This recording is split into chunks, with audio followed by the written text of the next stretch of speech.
What is up, everybody? What is up? Welcome to episode 81 of the Super Grapple Bros podcast. This is a podcast about two brothers who are former WWE employees. We enjoy talking about wrestling, generally, and video games. I am one of your hosts, Murpho, and look who has returned. Yes. We were able to get one of your contract dates in. This was one of your contract dates, your limited schedule. Yes. Because, you know, you're the Brock Lesnar of this show. You only show up on limited dates. And always hold the title. Well, I mean, you've got it right now, but we'll see what happens next week when Fastlane happens. Yeah. I think my goal right now is to see if I could reach Pete Dunne lengths of title holding. Well, here's the thing. The question is, are you going to actually Brock Lesnar it, or are you going to CM Punk it and hold the title for like a really, really long time and then lose it right before WrestleMania? Hopefully that's not the case, since our Rumble is already passed. Yeah, but there's still one more event. One more. That's true. So anyway, welcome to the show, guys. We've got a lot to talk about. There's no pay-per-view to review or preview, which has been a little odd because, you know, happens all the time now. Well, no, like for the last like month and a half, like we had was it TLC, and then we went on a holiday break. So like almost every single episode, and when we came back, I think it was pretty much ready. We were pretty much ready for Royal Rumble. Yeah. Maybe there's one or two catch up. Or no. When we came back, it was New Japan, Wrestle Kingdom. So we had Wrestle Kingdom to review and do predictions for. Then we went right into Royal Rumble. Then like right after the Royal Rumble came Elimination Chamber almost immediately. And now and then next week we're gonna do Fastlane. So it's like it's really weird like we've been doing more review and preview episodes than not. Yes. And it's interesting. It feels like it's a summer again when both brands are doing pay-per-views. Yeah, seriously, dear God. Anyway, speaking of Elimination Chamber, I was here for the review show. You were not, because once again, you know, limited dates. You know, you suck.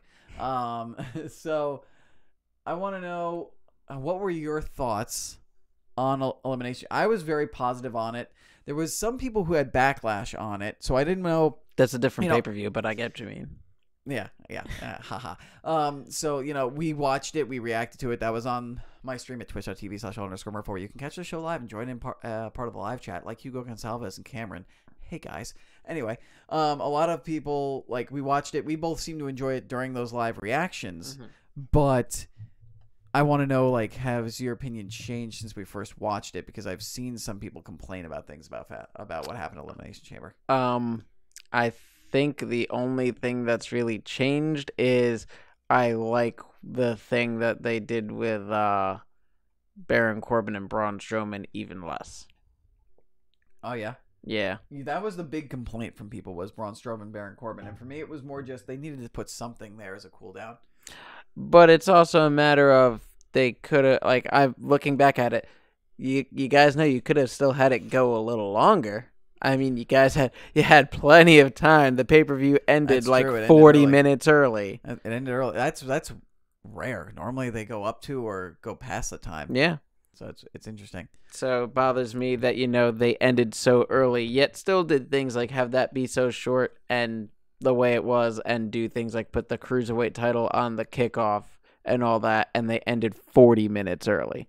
Really the only complaint I have. Yeah. That's fair. That was one of the main complaints. Some people complained about the Women's Elimination Chamber. They didn't think it was that good. I disagreed. I think a lot of people didn't. Some people were complaining about the Finn Balor match, but you know, I still thought it was a very good show overall. Yeah, I enjoyed it. Cool.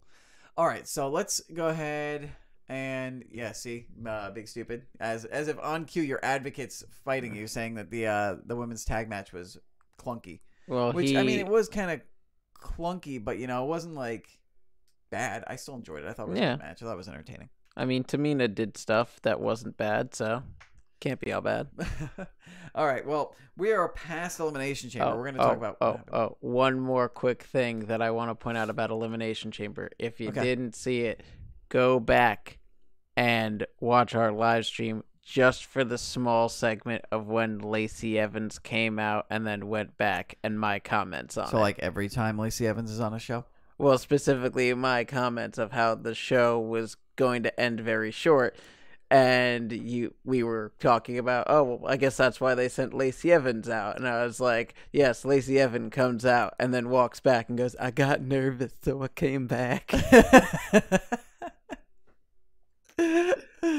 Oh man, that's pretty much what she does. What she does every show now. Yeah, I don't know what it is with her. Like I guess we can use this as a transition to the weekly TV recap because she did this both on Raw and SmackDown both this week and last week since Elimination Chamber. It's like, is she supposed to be like a 40s pinup model or fashion art person? Because like she wears like 1940s era clothing to kind of hone in. They're kind of going with like a 1940s USO type of thing to tie into the fact that like the military, that she used to be in the military and stuff like that, like honing on that.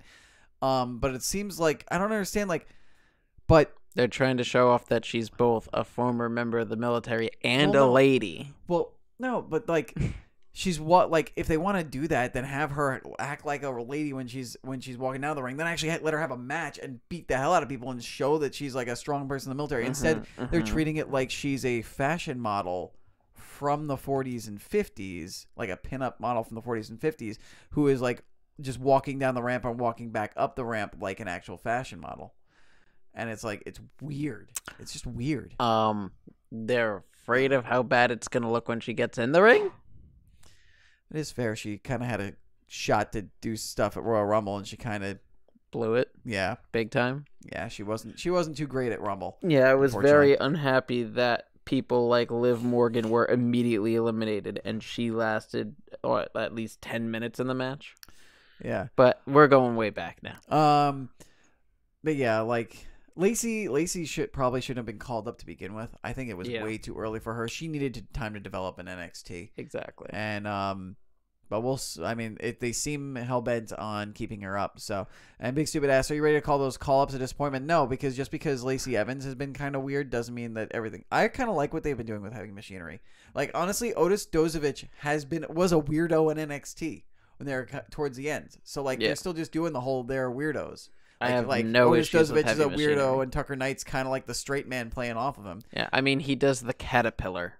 You really expect them to be a kind of serious team? Yeah, like, so I think what they're doing with Heavy Machinery is fine. I don't really have much of a problem with what they're doing with EC3 because EC3 was kind of like in the ether, just kind of existing on NXT as it was as well. Like after his feud with Velveteen Dream, he didn't really do much. So it's like at least he's like he was in like the mute thing is a little weird, but I mean at least he was doing stuff with Dean Ambrose for a couple weeks, which was okay. Nikki Cross. She's getting a lot of good exposure. She's getting some good matches. Like I wish she was like doing stuff with Sanity and that they would actually do something with Sanity, but like at least they're giving her time. So I think Lacey Evans is really the only one where it's kind of like it's kind of weird and not really working out as far from that batch of call-ups. And I think it's too early to kind of determine what's going to happen with Black, Ricochet, Gargano, and Ciampa, who also had more matches this week. Yeah. But we're kind of all over the place. I think we'll get back to. I think you have them listed here because you did the show notes for once this week. So we'll get back to. Well, actually, let's just talk about it right now because I can see it now. I found it in the notes. But yeah, speaking of Black and Ricochet, like Gargano was supposed to have a match on SmackDown, but he didn't. Which is lame. Ciampa, did you write down stuff on Ciampa's injury? I trust you did. No, I did not because I did not have the extent of it. Okay, well, Ciampa got injured. We don't know how bad it is. Yeah. Hopefully we'll find out eventually.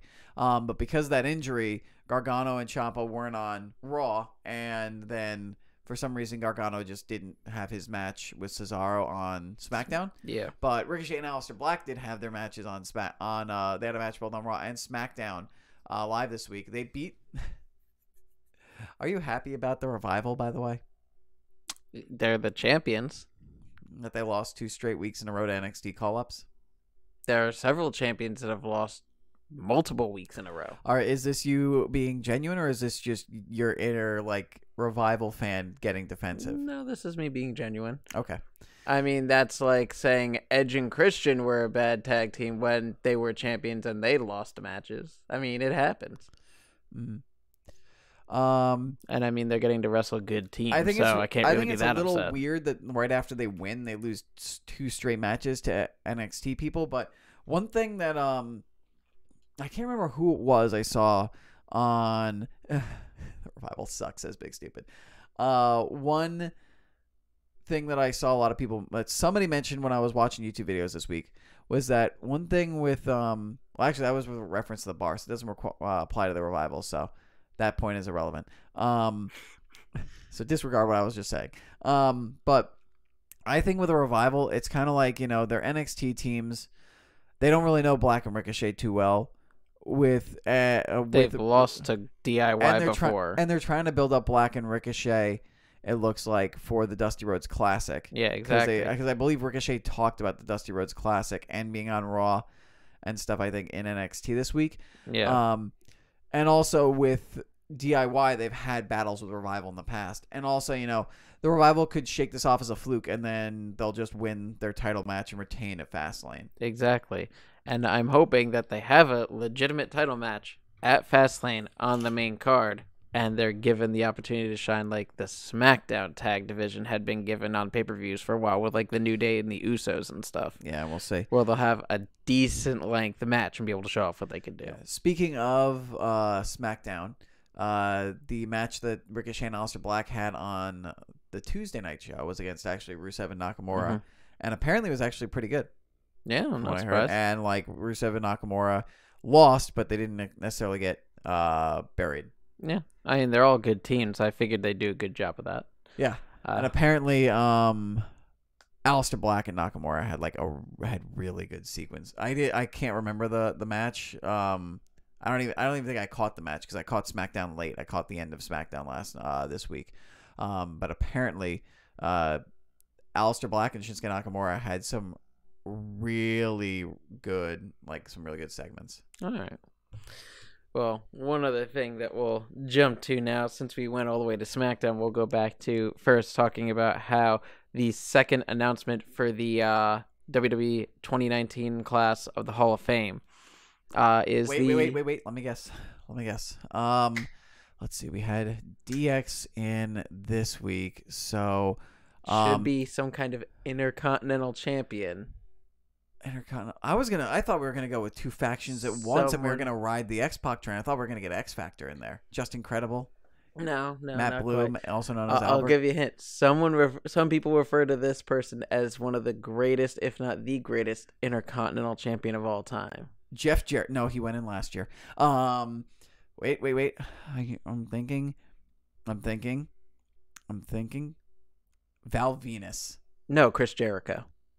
Oh, okay. Well, long time overdue. Yeah, I mean, it took him leaving the company before they finally put. No, we're just messing. It's the Honky Tonk Man has been announced as the next inductee into the WWE Hall of Fame, which we were both kind of surprised about because we were like, wait, he wasn't in the Hall of Fame already, which seems to me to be happening more and more each year. I could have sworn that the Honky Tonk Man got inducted like 10 years ago, like towards like the early aughts or late aughts, early like 20 teens, but like I guess not. I was shocked. Yeah, same here. But I mean, I find it kind of funny that it's like, oh, so Honky Tonk Man is now finally being inducted after Ric Flair's already been inducted twice. Yeah. But whatever. I wonder who's going to induct him. I wonder if they're going to get Jimmy Hart. It's possible they might get Jimmy Harder. So. Mouth of the South, baby. Yeah. It's quite possible. God, his voice. Seriously, congrats to Honky Tonk Man. Like it's long overdue. Yeah, longest reigning Intercontinental Champion. We thought you already were. So, yeah. You know what I heard about the Honky Tonk Man? What's that? I heard that he's cocky, that he's cruel, and that he's bad. It's a rumor.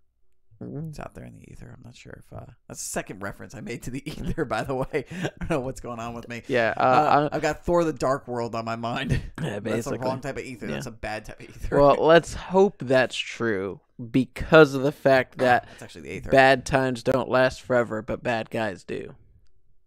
That's Razor Ramon. I know, but you said he's cool, he's cocky, he's bad. So that would make him a bad guy, and thus we would get Scott Hall and Honky Tonk Man lasting forever, and I can get behind that. I guess so, whatever.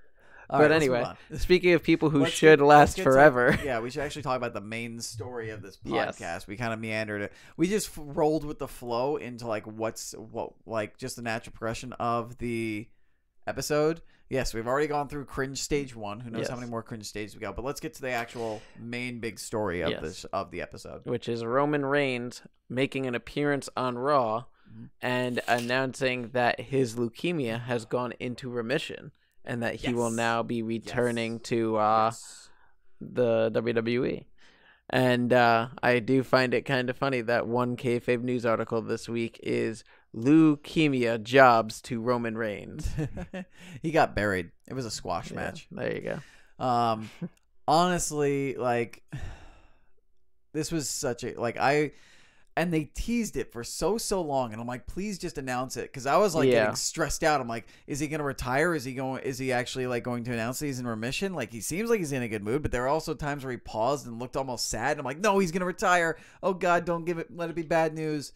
And then he finally like announced it, and like, I gotta admit, I teared up. I was emotional. Like, I was so happy for him. Yeah, I'm and like glad. the crowd was incredible for him.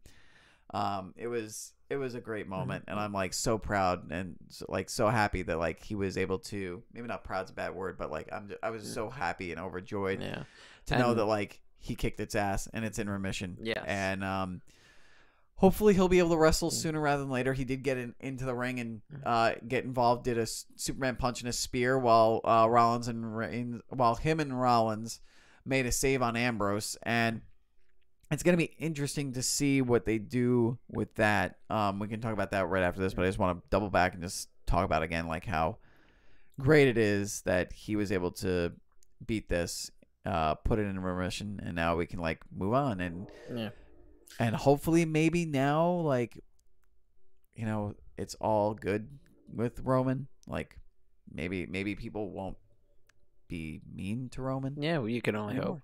But you're not the only one who felt emotional about it. I don't know if you heard. I forgot to write it down in the notes. But apparently when Roman, after his speech, went to the top of the ramp and Seth came out and greeted him, Seth wasn't the only one who was supposed to come out and greet him.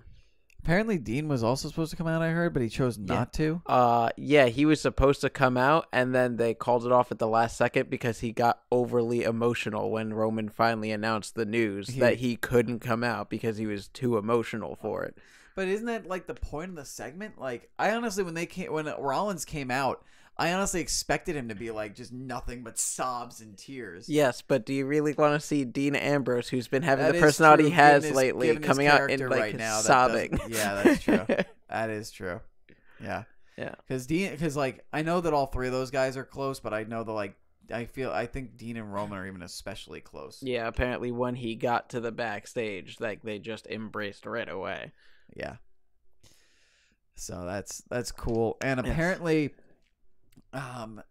like with the scene with Reigns and Ambrose and Rollins and the two of them making the save on Ambrose, it's interesting to see what they're going to do. There's talks that Fastlane is going to feature that Roman's going to get involved in a match, and it's going to be the Shield reuniting to take on this unholy quartet of Baron Corbin, Bobby Lashley, Drew McIntyre, and who is the fourth person again? I'm trying to remember. Leo Rush, maybe? No, it wasn't Leo Rush. It was like a fourth person, and Elias, because Elias helped beat down Ambrose, because Elias had the segment with Ambrose that week against a reunited Shield in the 4-on-3 handicap match. See, I heard a 3-on-2, which would be Corbin, McIntyre, and Lashley versus Reigns and Rollins. And the theory I had was because that's a match that's being advertised apparently, is I guess in the local area where Fastlane's going to be, that's going to be that's an advertised match for the show, and I wouldn't be surprised if they ended up doing a 4-on-3, or if they went to do the 3-on-2, and then Ambrose just came out and became part of the match as wrestling happens. Maybe. I don't know what Big was referring to. I think maybe I think he's Ambrose not coming out in the segment. He said, I think that's what worked to build up the reunion down the line. Yeah. Ambrose not coming out of that segment, maybe. And he also said about that quartet, those 4 guys, he said somebody dubbed them the mid-card of evil. Yeah, basically, He's unfortunately. going to be a main eventer eventually. And Bobby but Lashley he's not is doing right pretty now. well. Bobby Lashley's doing well. And I did say unfortunately. Yeah. There's also talk that this might eventually turn into Dean turning on them on the Shield and it being Dean Roman at WrestleMania. I'd watch that. Which would be interesting. But we'll see. It's gonna be a thing to see how it develops. Like I don't know if Ambrose would turn on them at Fastlane or if it would be like maybe after, or maybe we'll actually get Roman and Dean as a team again. Going for something? No.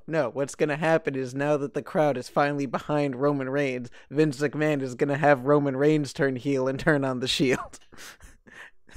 I wouldn't be surprised. Exactly.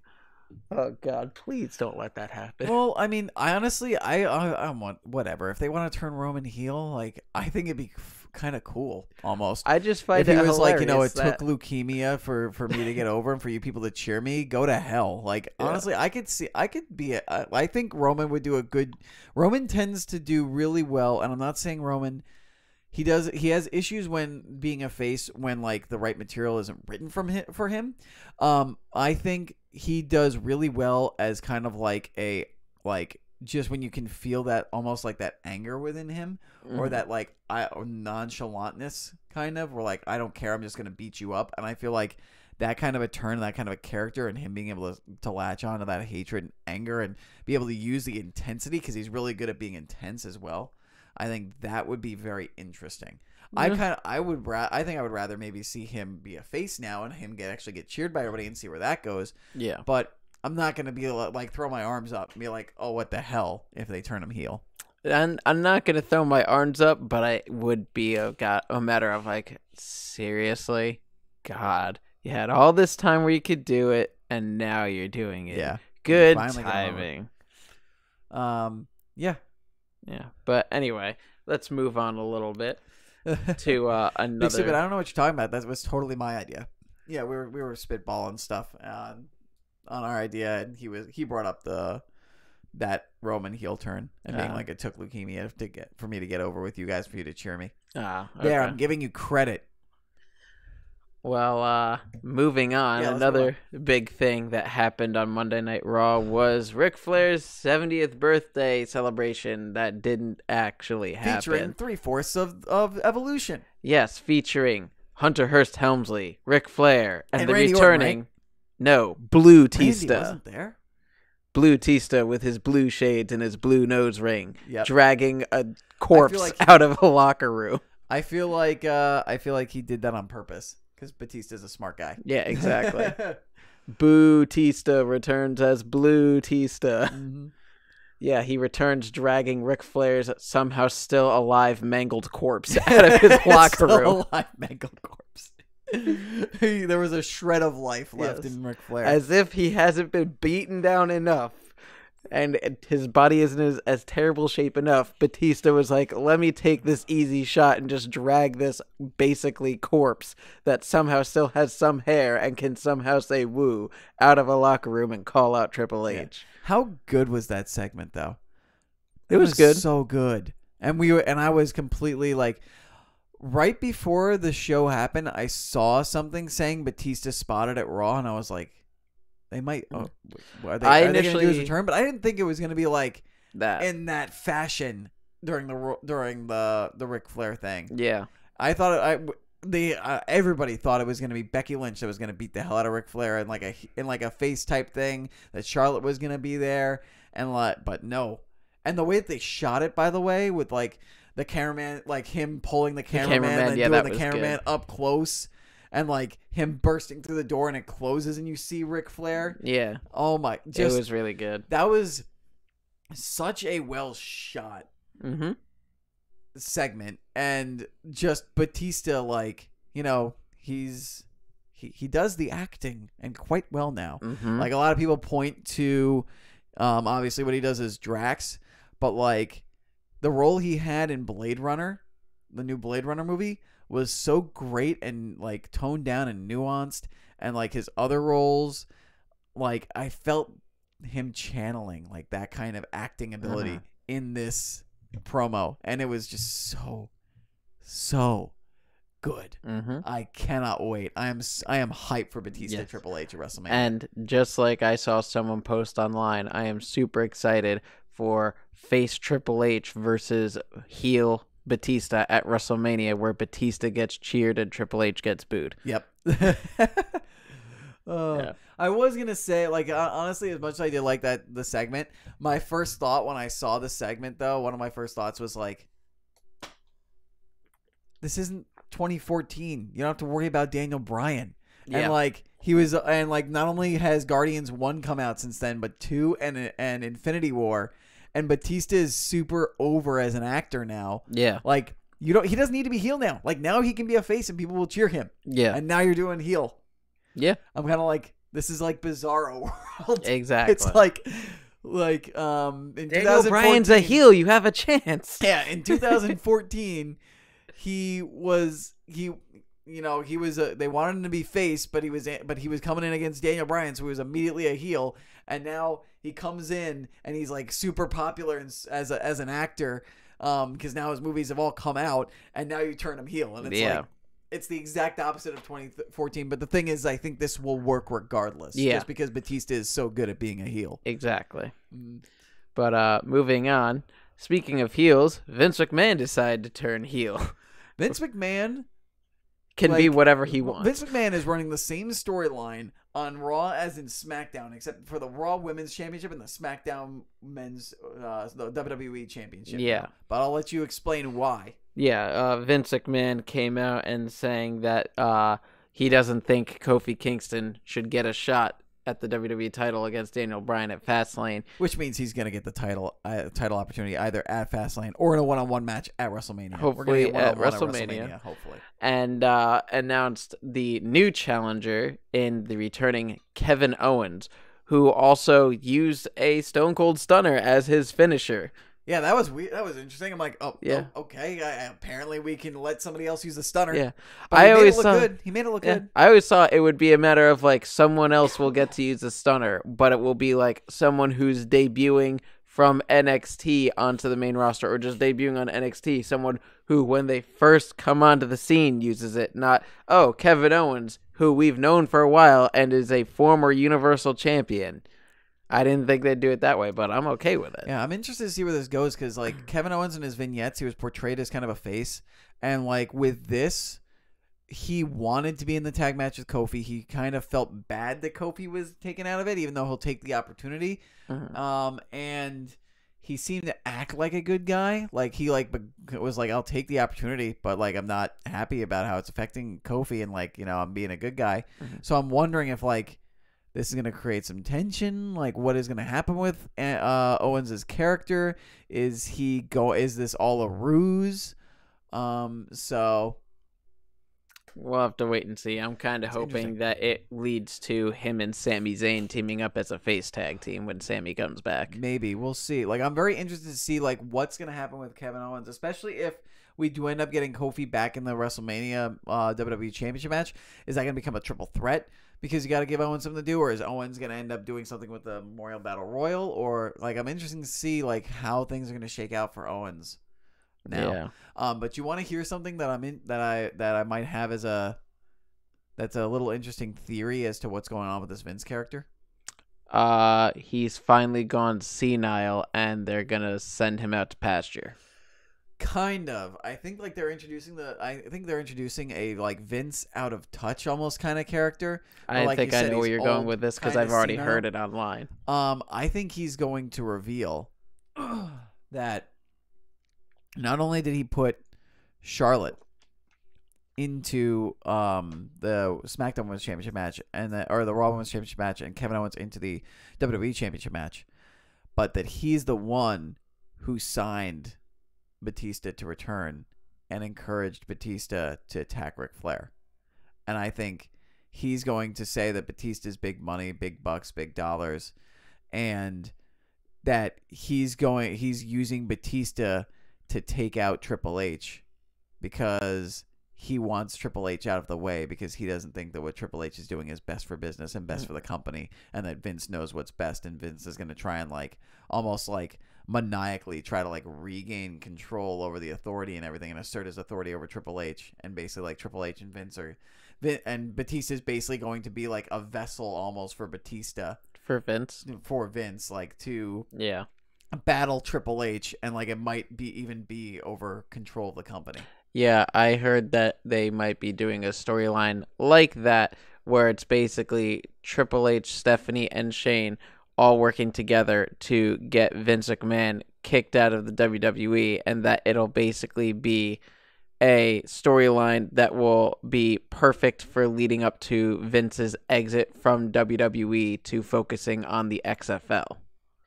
Yeah, maybe it'll be something where like maybe Stephanie's kind of been receptive and kind towards Becky after the apology. Mm-hmm.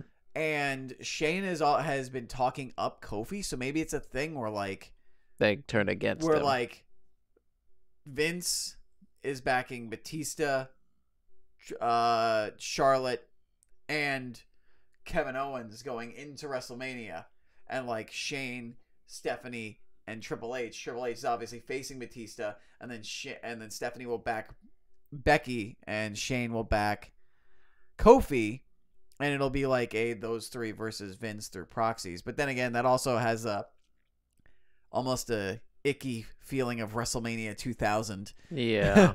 And I'm not sure if like inserting the McMahon and everything is like everything. So I don't know.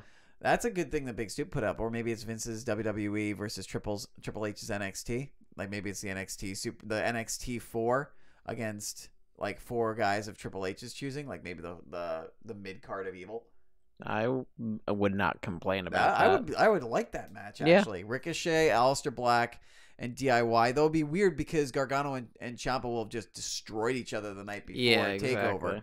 And there's rumors that Ricochet and Aleister Black might end up like not winning the Dusty Rhodes Classic, might lose the finals and end up facing each other at Takeover.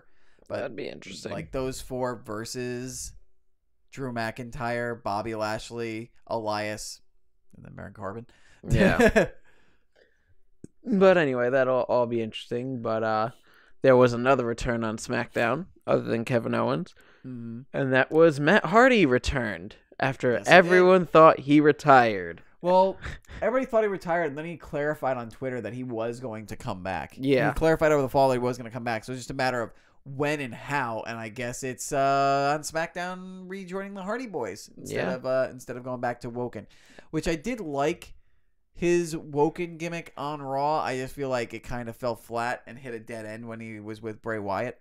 Yeah, I heard a lot of people making a joke of look at Matt Hardy faking retirement just to get out of working with Bray Wyatt. Oh, that's mean. Yeah, especially since Bray Wyatt's pretty good. Yeah. But speaking of Bray Wyatt, by the way, apparently he got into a Twitter argument with like a reporter because they reported that he made like some tweet, and so it was like, like stop trying to interpret every single thing I put on social media as like a cryptic sign that I'm coming back. But he was like, but don't worry, I will be back soon and it will be amazing. All right. So maybe Bray Wyatt coming back at Elimination Chamber, maybe involved with Fastlane. Fastlane, yeah.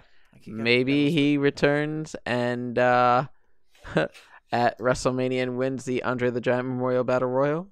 Maybe. Like he kind of did last year. But yeah, from what I understand, a lot of people are thinking that them bringing Matt Hardy back to team with Jeff Hardy is part of an idea that WWE has been doing of trying to revitalize their tag team division in general. Because, I mean, after all, they've announced that they're going to be doing another superstar shakeup after WrestleMania. Yeah.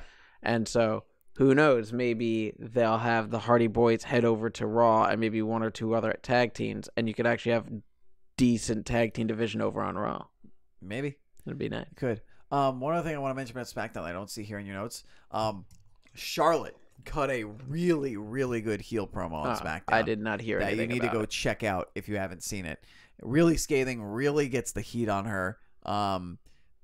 Really good. I recommend you watch it. The only thing that bothered me about it, though, that I'm going to critique it, this was the day after Batista beat her father almost into a coma, and she didn't once mention it reference it or show any kind of emotion about it. Well, remember, when Charlotte's a heel, she doesn't care about her dad. I was gonna say but like, it would have been interesting if they mentioned it. Like, part of it is like, I mean, it's kind of okay because with Charlotte's character right now, she seems so unhinged and deranged and just like completely like All about herself and just egotistic that like she just doesn't even give a crap that her father was like beaten to a pulp the night before. But it was interesting that like she didn't even mention it. Yeah.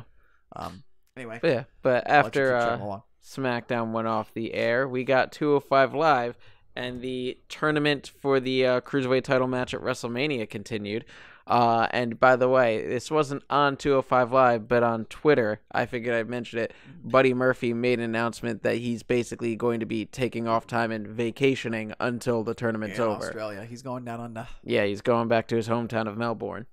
But yeah, the tournament continued, and we saw matches of Tony Nese versus Kalisto and Drew Gulak versus Brian Kendrick, in which Tony Nese and Drew Gulak won their matches, which I'm like, yay for Drew Gulak, but kind of confused by Tony Nese because Tony Nese has been friends and allies and everything with Buddy Murphy. Tony Nese deserves it. He deserves to go on, but it's just kind of confusing story-wise. Yeah, we'll see. They told an interesting story with Brian Kendrick about how he's never competed at a WrestleMania in a promo before the match, apparently. And apparently the match was really epic against Drew Gulak, and it made it you think that he might actually win, but then he eventually tapped out. It was kind of sad and depressing. I was like, I want Brian Kendrick to perform at WrestleMania. He's really good. Yeah. I'm just looking forward to if they ever do Brian Kendrick versus Daniel Bryan again. That would be interesting. Yes. Since they've known each other since they started training with Shawn Michaels. Yeah. But yeah. After that, we had with NXT this week. They announced the Final 14 for the Dusty Classic officially on TV, which you already know about. And Sasha and Bayley showed up to show off their new Women's Tag Team Championships. Yes, because they will be defending them. Yes. And we also got the segment with Gargano and Ciampa joining forces, and Gargano like seemed to be like as if he was like about to apologize to the fans and say that he's had a change of heart when Ciampa came in and convinced him to do DIY. Then there was a segment backstage. Candice got involved. She got angry, and then Johnny was like, no, I've got a plan. All right. Which is going to tease what eventually happens later on in the month. Yes. But that's it for our weekly roundup. Time to get into some news with wrestling. First thing that we'll mention is that WWE has announced 5 new signings for their NXT UK brand, which include stars like Legia Rukober, I guess, Kaylee Ray, Jazzy Gabbert, Primate J. Melrose, and Oliver Sauter, or whatever. I can't pronounce words. Oliver Sauter. Yes. Yeah. I have not heard of any of these guys. Are they any good? I have not heard of any of the guys, but Kaylee Ray and Jazzy Gabbert, they were both in the first Mae Young Classic that I saw, and I watched them both in that, and they're both really good. I've actually followed them on Twitter and stuff since then. Kaylee Ray is from Scotland, I believe, and Jazzy Gabbert is from Germany. And they are both really good, and I'm really excited to see what they do with them from here. I really hope that at least Jazzy Gabbert gets a shot at the NXT UK Women's Championship because she is that good. And also another thing to know, we mentioned the Superstar Shakeup. Don't forget that also there's going to be after WrestleMania, there's going to be what's known as an international shakeup where they're going to be transitioning people from NXT and NXT UK. Interesting. Yeah. That was announced a couple weeks ago, but I just figured I'd remind everybody. All right. Well, I did not know about that. Mm-hmm. But yeah, it's an interesting thing. It's always good to see them signing new people. And like I said, at least those two, I'm really excited to see them succeed in NXT UK. One person that I'm still upset is not signed on to that is Piper Niven. But maybe down the line, you never know. I've heard the name, but I don't know if I've ever seen any of the matches. She was in the first Mae Young Classic, and she lost in the semifinals to Toni Storm. Know who I would like to eventually see sign with NXT UK, but I don't know whether or not he would want to. Ashley Dunn. Yeah. He's one of my buddies from the UK. He's been grinding away at the NXT the UK indie scene, and he actually wrestles on Defiant Wrestling every now and again. Oh, nice. So I want to see him succeed. I would like to see him sign NXT UK, but we'll see.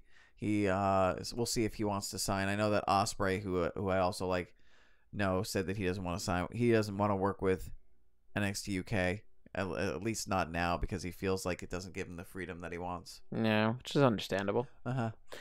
Speaking of Will Ospreay, B. Priestley has officially been announced. See what I did there? I fed you that segue. Yes, you see, it would work better if you didn't talk about how you fed the segue. That's a whole joke. I feed you the segue and then I compliment. It's like breaking the fourth wall. I'm complimenting how I go into the segue. Damn, I'm good. I should have the championship just off of that. Come on, go ahead, continue. I'm just gonna keep doing this. No, because you broke my momentum. Well, keep going. Refine it. Rebuild it. Got it. B. Priestley has officially been announced as the newest member of the AEW roster, and she will be making her. Like you're actually gonna read it. Stop trying to pretend like you're. Don't throw me off.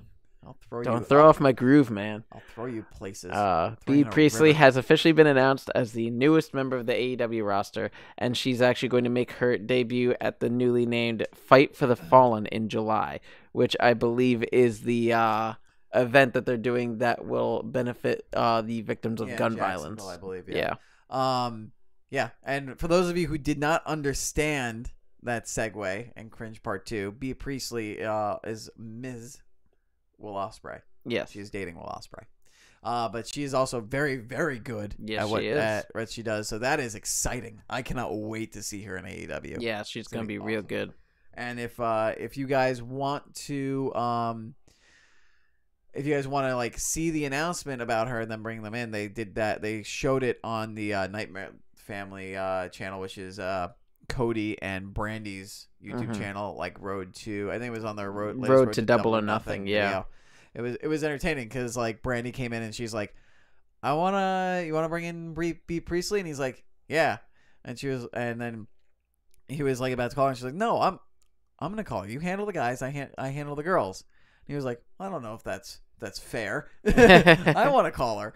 And then he was like, all right, you know what's fair? We'll shoot for it. So they were like shooting a piece of paper at the basket down on the other side of the room, and then it just cuts and it's Brandy on the phone. There you go. Which one thing I'll just throw in quickly as a quick hit that we have that was also mentioned in that same episode was the fact that AEW announced their partnership with Culture City to make Double or Nothing the first sensory inclusive wrestling event in history. Which is really cool. Yeah. Like, so basically, if for those of you who don't know what that means, you can also, they talked about this actually right before they talked about B. Priestley on the Nightmare Family video. So go check it out there. But basically, what it is they provide these people who go there for Culture City, they'll get these bags that will give them things that can like act as sensory deprivations, or like things that dampen like sensory things. So like you can wear like noise canceling headphones, or if you need like an eye mask or something like that. And basically it's meant to help people who are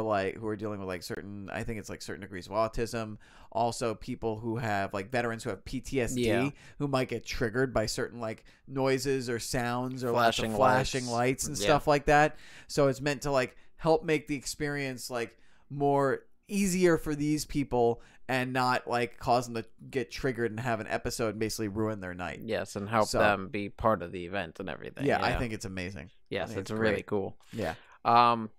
Last thing of big wrestling news that we'll talk about is something Big Stupid is wanting to talk about, which is Ronda Rousey and Becky Lynch got into quite a thing on Twitter, in which Ronda Rousey went out, found a nice-looking fellow named Kayfabe, killed him, burned his body, and then buried him in an unmarked grave in the middle of a forest.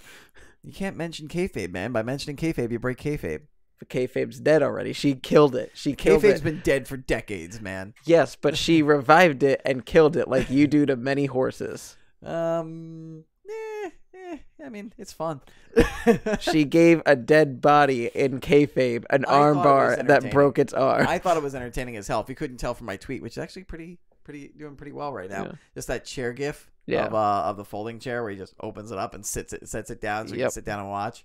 I thought it was entertaining as all hell.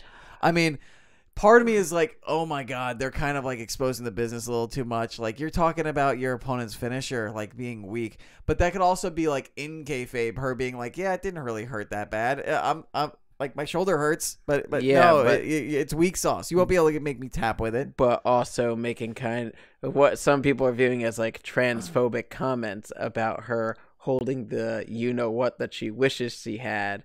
But it's not so much transphobic. It's just more like a thing on like you're talking about how you're the man, so like you blah blah blah. Yeah.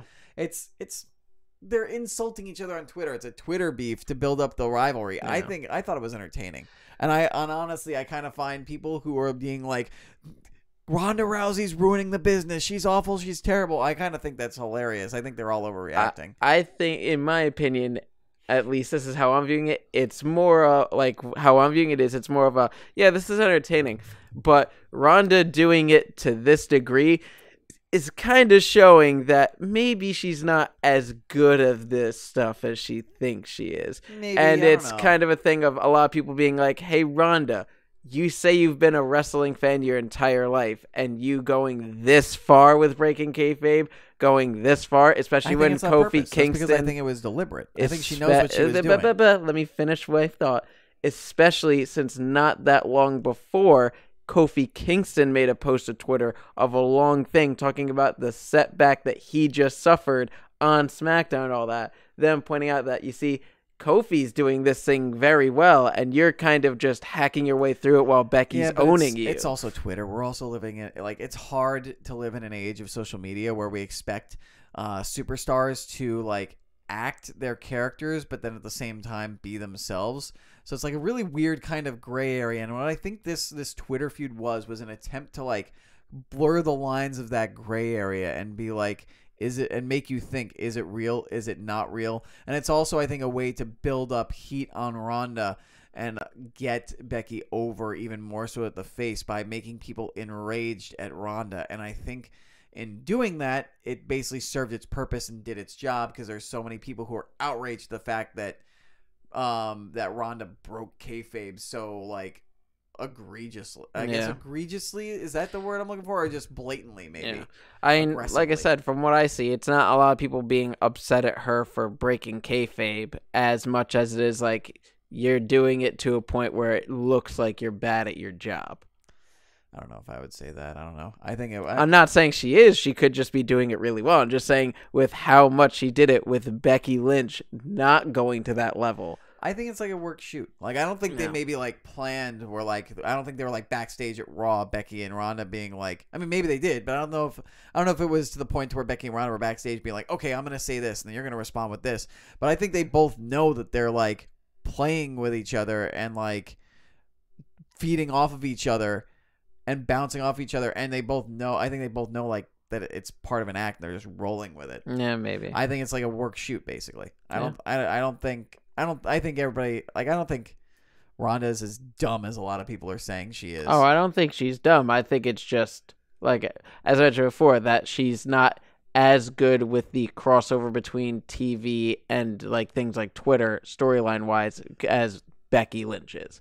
I'm not saying she did a bad job of promoting it. I'm just saying Becky Lynch is definitely better. Lynch is the man. She is the hottest thing going on in WWE right now. Yes. Like, to say Ronda isn't as good as Becky is like to say, you could say that about anybody right now, because nobody is on Becky's level at this point. It's not really the point I'm making, but let's just move on from it.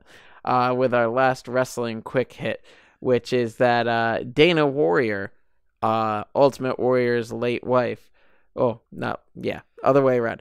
The late Ultimate Warrior's surviving widow has recently been added to the WWE creative team as a consultant, which has been reported by Dave Meltzer via the Meltzer Report, and not as many people would believe as a writer on the team. So she's there to give more of a female perspective on storylines involving female competitors, which I think is a kind of cool thing. Interesting. I mean, the Warrior family is I mean, I don't know Dana that well, but I do know that Warrior had his interesting moments in the last like 15 years. Yeah.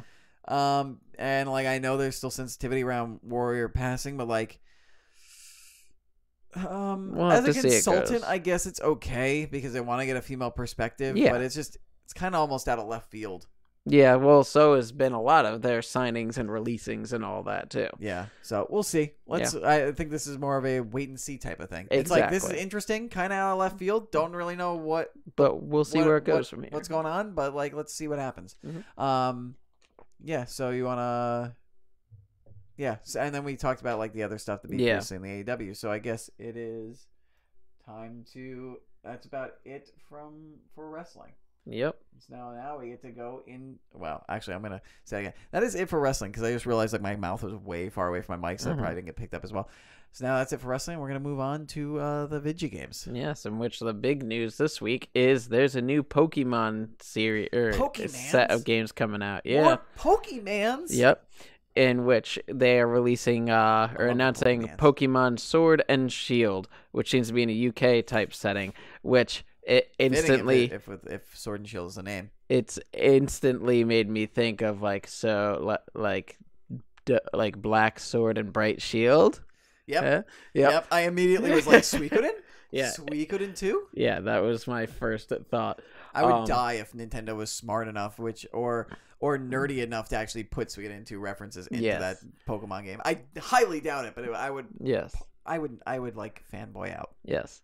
So the new area of the game is called Galar, and it is the 8th gen Pokemon region, and it is filled with idyllic countryside. Whatever. And contemporary cities, vast plains, and snow-covered mountains, according to the Pokemon Company. And they have also revealed the first 3 starting Pokemon, Grookey, Scorbunny, and Sobble. They were announced as the new starters, and as per usual, each different one represents a main starter element: grass, fire, and water. Yeah, so Grookey, he's a green monkey. And he is, and then we got Scorbunny, who is the fire type monkey. Fire type bunny. Grookey is the grass type monkey, and then Sobble is a water lizard. Yes, and a lot of people are saying watch the evolution of Sobble, since it seems to be a super depressed Pokemon with the name, is going to be something like Crymelion. Oh God. Jesus. But they look cool. I don't know which one I want to roll with because I rolled with, and if I end up picking up Sword and Shield in a Switch, like I rolled with Charmander in Gen 1. He was a fire type, but he was also a lizard. Yeah. Sobble's a lizard, but he's a water type. That's interesting. Grookey looks cool. Yeah. And Scorbunny's the one that like intrigues me the least, but I love my fire types. And we'll have to see the evolutions. Yeah. And see what they evolve into. I will point out that people have pointed out that these 3 different starters have similarities to the Powerpuff Girls of similar colors in their design, which I find interesting. Some people are saying that apparently all these guys are also going to evolve to have fighting as a second type too, in addition to their normal main type. I saw someone, I forget the name of the Pokemon, but I think it was not this last generation, but the generation before, one of the starters became a fire/fighting type, and it was them threatening Scorbunny, being like, I swear to God, if you turn into a fighting/fire character as well, I'm going to kill you. Speaking of making jokes about these guys real quick too, I want to mention something.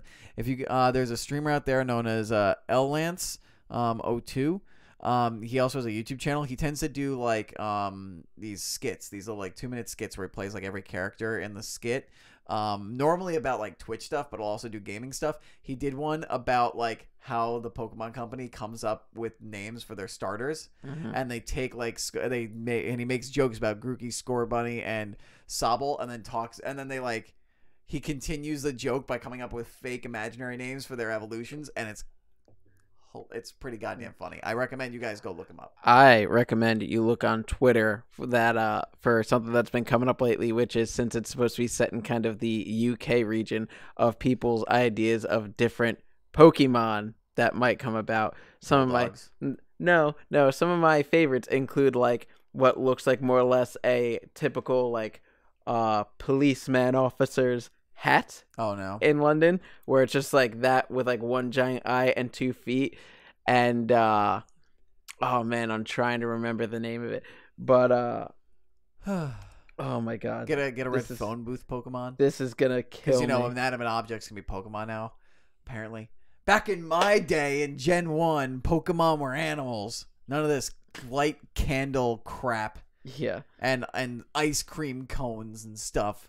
Get off my lawn, rabble, Right. rabble, rabble. So this is a different one, but this is an example. People have been making a lot of different Pokemon. I'll show you. Like you've got a red bus named Deca, and then a double why the Deca. Nidoqueens? Why the Nidoqueens? Yes, that is terrifying. That will forever haunt my dreams. Two Nidoqueens called Nido Elizabeth and Nido Elizabeth 2.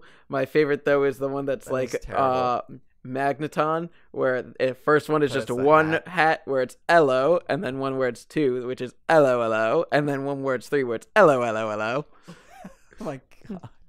Oh, that's classic.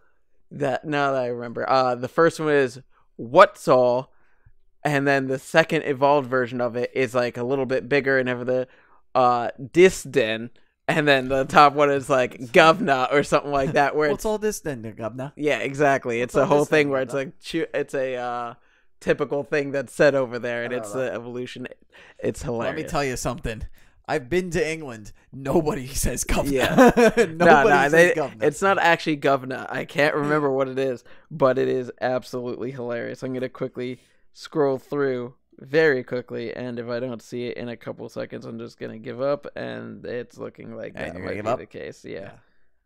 All right, but if I end up finding it again later, I will tweet it out so you guys can see.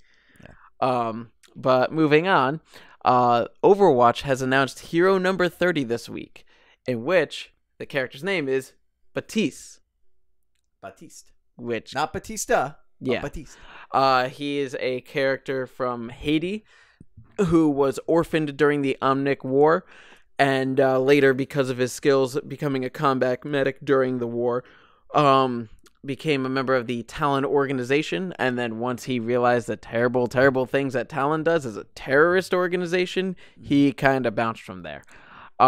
He's got a interesting setup. He's a kind of combination of offense but mostly support character, where his main weapon is like a mid-range SMG, which does a good amount of damage, that has an alternate fire of a biotic healing grenade, which cannot heal himself, only the allies in the splash area of that. He has a passive ability called Exo Boots, where if you crouch down, the longer you crouch down, when you jump, the higher you jump up, which they say is used to get him out of tight situations. He's got an ability of a regenerative burst, where him and all allies around him have healing regeneration for a short period of time. He also has an immortality field, where he drops a device where everyone within the range of the device won't drop below a certain point of damage unless it is destroyed. And then finally, his ultimate ability is an amplification matrix, where he puts up like this giant window that you and your allies can shoot through that will amplify the amount of damage that you do. And Jeff Kaplan has confirmed that that does stack with abilities like Nano Boost. Yeah, he seems like a very strong support character. Very strong. It also, though, you have to remember, depends on how, like, what his health is like. Because he could have a lot of abilities, but if he's low on health, he could be killed off relatively if he's super, quickly. super squishy. Yeah, exactly. So he may be the kind of character where he needs to stay in the back, but he also seems like he could be he can keep his teammates alive for a very long time. Yeah, keep his teammates alive and at the right time deal a massive amount of damage. You know, he honestly sounds like a support player's dream. Yeah. Like if you know that like you can't deal a lot of damage, so you like to hang back and take pot shots and keep your team alive, like this is like the dream. Yeah. It seems like. And a lot of people are happy about this because a lot of people have been crying for a more support and more tank-based characters for the game, especially since the last character was Ash, who was yet another offensive character. Yeah, there have been a lot of like DPS type characters coming out in Overwatch over the last year, if I recall right. Most of them have been like kind of like DPS damage-based characters. I mean, not really. It's just that they have such an overwhelming amount to start with. I mean, they have added characters like Anna, who's a healer. Brigitte, who's a combination healer and tank. You've got Moira, who's a healer. You've got Orisa, who's a tank. So I was wrong. Yeah. But yeah, so a lot of people are excited about that, and I don't blame them. It's cool. Yeah. Next thing we're gonna talk about though is hold on before we move on. Since he's coming out like now. He won't be in Overwatch League this season because he's new. He'll get it put into Season 3 for the Overwatch League, right? Or are they going to allow him into Overwatch League? I do not believe he's being allowed in yet, but some people are thinking that, especially with the way this has come about, that this might, with the way they first tease the character, that it might lead into a story for the next anniversary event, the next Archives event coming up. Okay. But moving on, Fortnite has launched Season 8 and has brought a little bit of a pirate theme into the game, as well as a nice volcano. Mateys, pot of gold, treasure, yar. Yes, all that plus the pirate cannon, which has been added to both the Battle Royale and the creative. How does it sound like Fortnite? Like, I'm kind of jumping the gun a little bit on here, and I'm sorry They're to cut trying you to off. take from a bunch of different games. Yeah, I'm like, this Season 8... plus the recent like little minor like change of or quality of life changes they've been making, sounds like they were like, Sea of Thieves got real popular real quick because of Summit, and Apex Legends is here out of nowhere. Let's take things from them. Yeah, exactly. Because it's like they have the new. I'm sure you were gonna say they have like the new. They introduced a new like ping system. They're getting a respawn system in, which was made popular by Apex coming in. And bring it in, and then like Sea of Thieves, pirates, and you can launch people with the pirate cannons. Yeah, exactly. So, sorry, I got ahead, but like I just had to get in there. But they have added 2 new locations to the game, which are Lazy Lagoon, which I believe replace, as you said, Lazy Links. I don't really know because I haven't played that much. Lazy Links. Actually, you know what? Lazy Links. I really wasn't big on Lazy Links because it took over like this farm spot to the north that like I really liked dropping in for loot, and then Lazy Links was kind of just there. So, bye, Lazy Links. Yeah. And then Sunny Steps, which emerged with the volcanic eruption in the game. Which we tried to find footage of said eruption. Yeah. And we just couldn't find it. So I guess the eruption just happened out of game, which is very weird for Fortnite. And all of a sudden there's just a volcano there. Yeah. Whatever. Yeah. The creative got new voice chat options in the game, as well as the new Jungle Temple prefab and Volcanic Island to build on for it. And they've already leaked new skins, including a new banana skin and some pirate pets. Banana. I gotta say the banana skin looks hilariously amazing. It does look pretty funny. It's pretty good. Yeah. I will say this, like, I know I just like dumped on Fortnite a little bit for like taking elements for other things, but I've praised Fortnite plenty of times before, and I will say Fortnite probably has the best skins for like any battle royale game. I do like some of the Apex Legends skins, but just some of the skins you can do in Fortnite are just amazing. Yeah, I can understand they're hilarious. Yes. Awesome. And with Apex Legends, there's been a couple bits of news come out about that, including the fact that a lot of players have discovered that there's an issue with Pathfinder's hitbox where it's larger than his actual character frame, so you could like shoot next to his head and still hit him even though the bullets are clearly missing. Yeah. So a lot of people were upset about that. Makes me glad that I'm not a Pathfinder man. Yeah. Wraith all the way. Wraith FTW. And Respawn has actually said that they're looking into it with the quote of, "We are definitely aware of it and are actually discussing it today. I can't say anything more for now, but we hear you guys." Which was written by community manager Jay Frechetta. Yes. But also with the game, there's been a lot of rumors about characters being added to the game. There have been a couple names discussed. 2 of them, actually. I talked about them last week, but I cannot remember their names. I just know 2 new characters were being teased. Well, since then, there's apparently been more names that have been suggested of characters, suggesting that there's going to be a whole bunch that are added to the game, but over time. But there was actually a leak of screenshots of a character named Octane, which will be coming to the game, which looks like a character I will definitely play as whenever he's released. Booster type character and player. Where he has a passive ability called Swift Mend, where while he's not taking damage, he restores health over time. That's good. Yes. He has an active ability of Tactical Ability, which is Adrenaline Junkie, where he moves 30% faster for 8 seconds, but it costs 10% health to do, and he is immune to slows while it is active. Well, that's the good thing though, because that means you don't get affected by arc stars, And there are other abilities that will slow people down when you hit them with. I think Caustic's gas. Yeah, I think so slows too. people down as well. And I don't think I think it's just Caustic Gas and the Arc Star, because I don't believe Lifeline doesn't do anything, Pathfinder doesn't do anything, Wraith doesn't do anything, Gibraltar doesn't, Bangalore doesn't. So yeah, or no Mirage.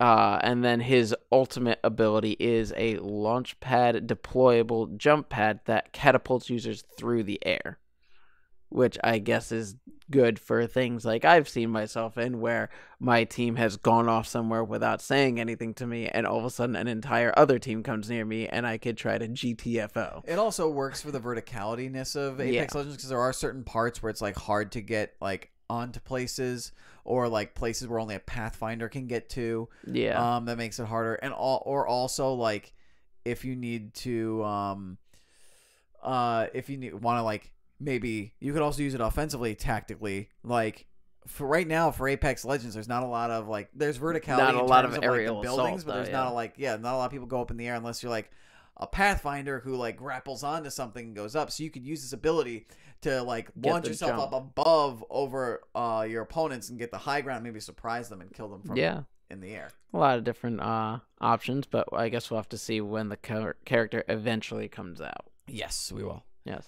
I'm excited. Yeah. And now just with some quick hits for gaming. Quick hits.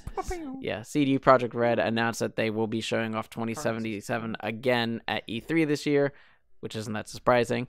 Yep. CJ Project, what is it? Cyberpunk 2077 looks so really good. And I'm excited for it. Play it because I never have time to play any single player games anymore, but yeah.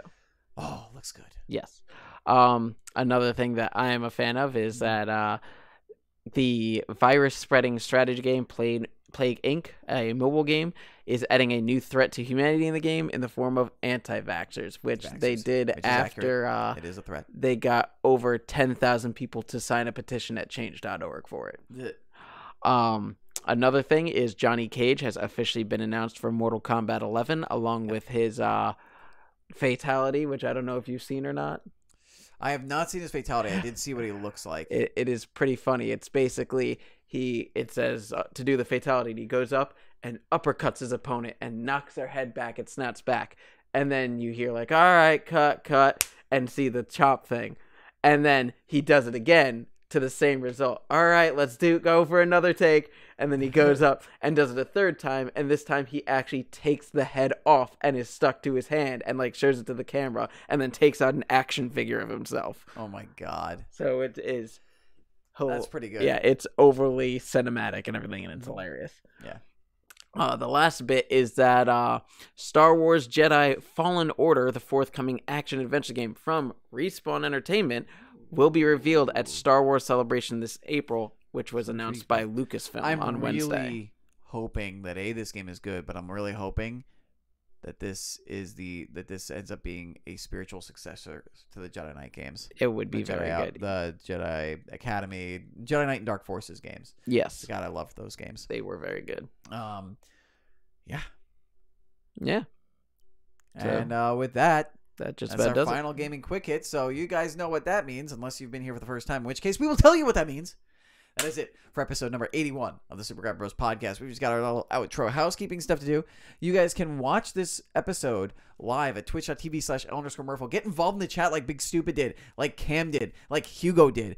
Get engaged in the chat conversation with us. We like to engage with you guys, discuss with you guys, bring up debates or arguments or other things that maybe we might have forgotten about, all that kind of stuff on the show. When the show is done live, you can also watch it in VOD on twitch.tv/L_Murpho, but you can also watch it in VOD form on YouTube at youtube.com/LMurphoReal. Be sure to like, share, subscribe, all that stuff over on YouTube. And don't forget as well, give us a follow. That little heart thing next to the name on the El Murpho thing, click that.